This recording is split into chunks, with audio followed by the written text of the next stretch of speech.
Hello, today we're going to be looking at debtors control, also known as account receivables, using the virtual inventory system. The first thing that you need to understand is that a debtors control account is the total amount customers owe the business.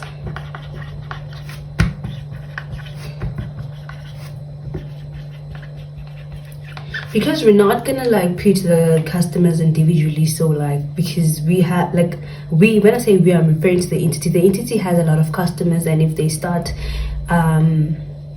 doing a debtors control account for each one of them, things are gonna be messy. It's gonna be messy and too much work. So the debtors control is found in the general ledger, but it must also agree with the debtors list. The debtors list is what you found in the subsidiary journal, So the total, which is this, is found in the subsidiary journal. Sorry, subsidiary ledger. My bad. Subsidiary ledger.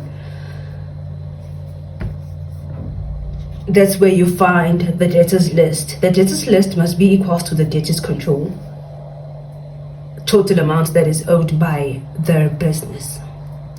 Okay, now let's come to the structure of the debtors control account. We have the debit side and the credit side.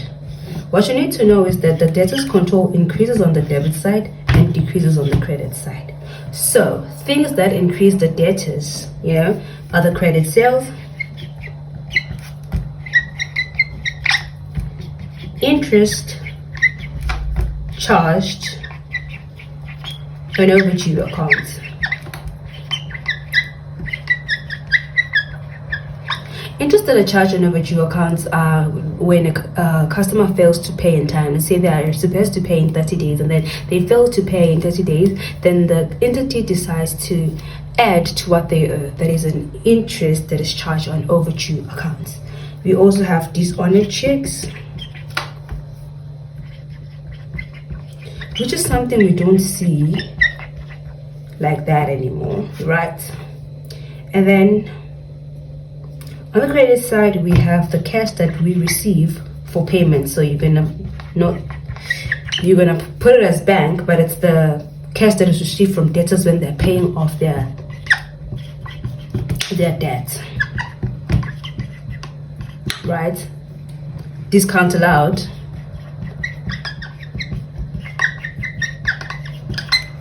When the entity decides to grant discount to the customer, let's say now they owe 200, but the customer's like, I'm going to give you a discount allowed of 10 rand. Now they're going to pay 190. What about the 10 that they're not going to pay? It is also decreasing the debtors on the credit side, but it's not being paid. So the entity needs to show that the 10 rand that wasn't paid is part of the discount allowed.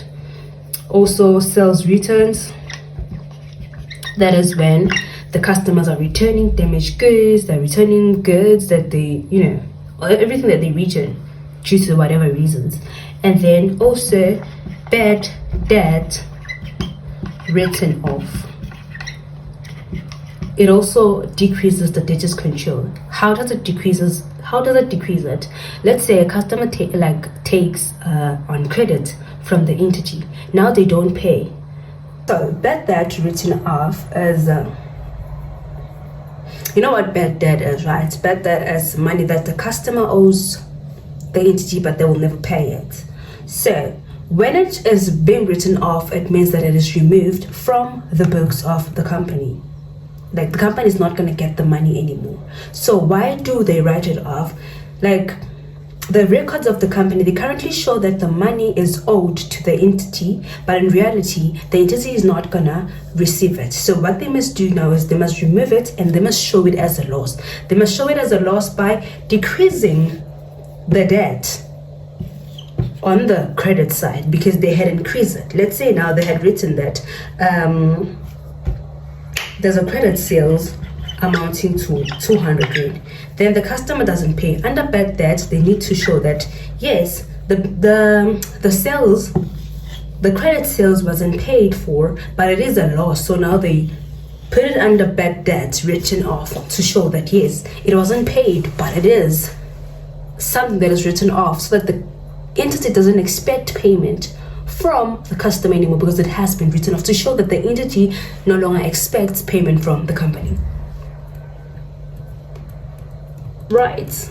We move. Okay, let's say a credit sales entry happens, like the customer buys on credit, right? What you're gonna do, because debtors control increases on the debit side, and when the customer buys on credit, the debtors control account increases. So what you're gonna do is you're gonna debit sales, and then you're gonna put the amount. Say, let's say Peter buys stock that is worth 10,000 rand on credit.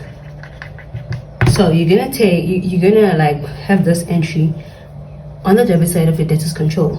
Sales, right? Then you're gonna put a 10,000 rand that Peter took. So now let's say Peter is not satisfied with what he bought. He decides to take back 10% of the stock. So because now the debtors control is decreasing, when the customer returns stock, pays off the stock is written off, the debtors control decreases, right? So what is happening here, when Peter's returning the stock, the debtors control is also decreasing, right? So you're gonna put sales return and then 1,000 rand that Peter is returning, right? Okay, time goes by, maybe 30 days later or 15 days later, Peter pays off the debt. What's just gonna happen now, because still debtors control is decreasing, right? You're gonna record this under the bank, under debtors control. The details are gonna be bank, and because Peter basically owes 9,000 now, since he had returned the sales, since he had returned goods, so Peter's gonna owe that. Okay, fine. Let's say we face another thing. We have another debtor, maybe by the name of Rati. Rati buys stock worth 20,000 rand. Rati fails to pay in time, right? Time passes by,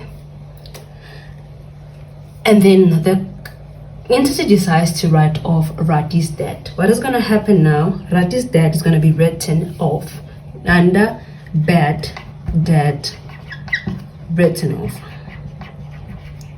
amounting to the 20,000 that is being written off. Had she paid maybe 5,000 rand, and then the entity decides to pay off the debt, then it was going to be a 15,000 rand.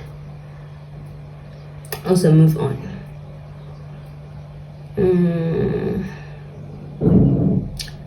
Things like interest charge on the debt.